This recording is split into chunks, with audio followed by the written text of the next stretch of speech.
بسم اللہ الرحمن الرحیم۔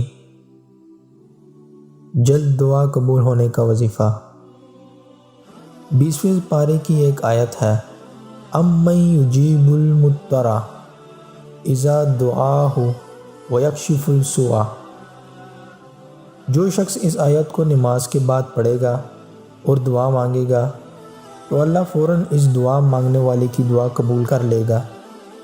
اس ورد کے کرنے والے والدین کو ان کی اولاد کے لیے اچھے رشتے ملیں گے۔ مصیبت سے پہلے اگر آپ یہ دعا پڑھ لیں گے تو آپ کی مصیبت ختم ہو جائے گی۔ اس ورد کو پڑھنے والے کو اللہ کبھی نامراد نہیں کرے گا۔ جو شخص اس ورد کو دن میں 300 بار پڑھے گا، اللہ اس شخص کے دل کو اپنی محبت سے منور کر دے گا۔ ناظرین، اس طرح کی مزید انفارمیٹیو ویڈیوز کے لیے ہمارے اس چینل کو سبسکرائب کریں اور ساتھ موجود بیل آئیکن کو دبائیں، اور ویڈیو پسند آئی ہو تو اپنے دوستوں کے ساتھ ضرور شیئر کریں۔ شکریہ۔